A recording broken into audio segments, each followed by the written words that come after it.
Miaranitra ny araba tompoko lasy tompoko amin'izao aliny alahady fahavatra ny volana novambra izao.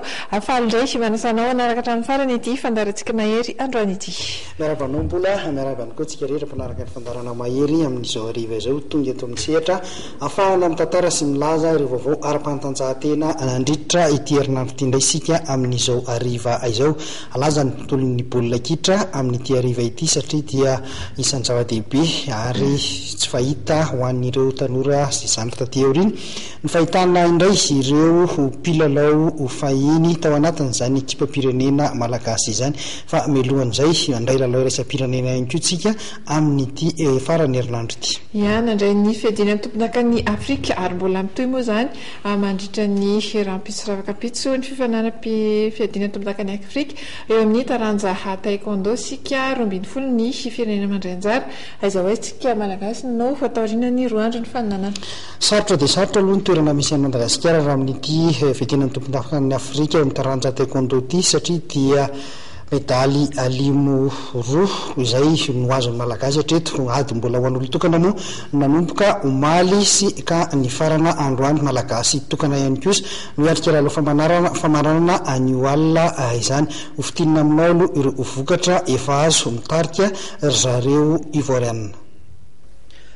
Firenena 140 akoatra ny Madagasikara no niatrika any fiadiana ny tompon-daka ny Afrika eo amin'ny taranja taekwondo izay nanomboka omaly sabotsy isan'izany Tunisie, Sénégal, Mozambique, Maurice, Libye, Ghana, Gabon, Égypte, Côte d'Ivoire, Angola ary RD Congo.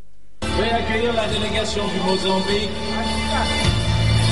Ladies and gentlemen, the delegation from Mozambique. Delegates followed by the delegations of the international referees.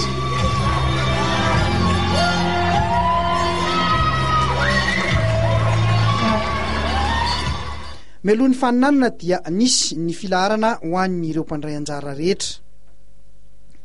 Raha eo amin'ny vokatra kosa ho an'ny ady an'olo tokana aloha nandeha nanomboka omaly ka ny farana androany dia tsy nahita mangirana isika malagasy satria dia medaly alimo roa ihany no azo. Malagasy ray ihany kosa no hiatrika ny lalao famaranana anio alina eo amin'ity taranja ity. Saika zareo ivoiriana no manjaka.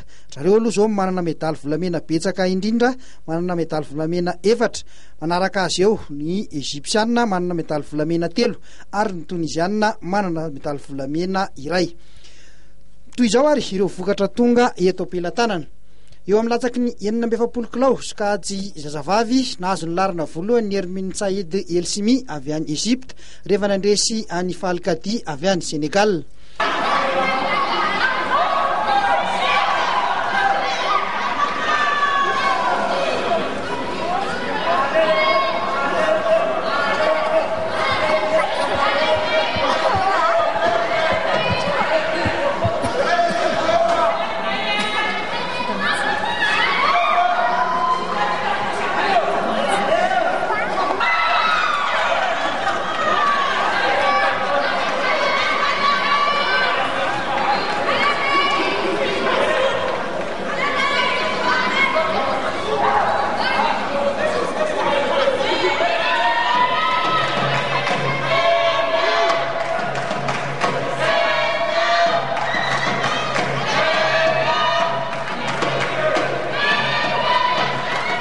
Latsaky ny 320 kilao mbola sokajy zazavavy ihany voaositra tompon-daka ny Afrika Erodoa Reda Nada avy any Egypte rehefa nandresy any Benali Irama Tunisianina.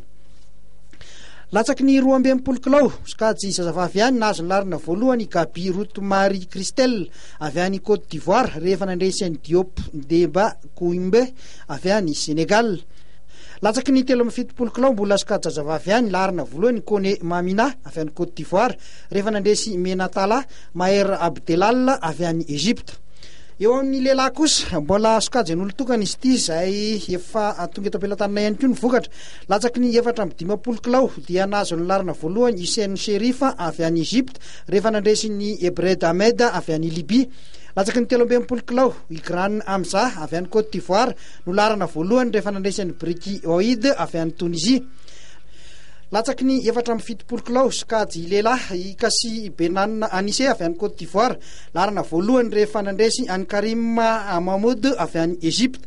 Latsaky ny 20 kilao dia zareo Tonisiana reto eto nivozotra tompontakany Afrika tamin'ny alalan'ny Ouestalati Oussama rehefa nandresy any Gane Abdoulaye avy any Côte d'Ivoire. Mbola mitoy moa ny fananana amin'izao fotoana izao ary rampitso dia ny isan-tarika indray no hiakatsehatra.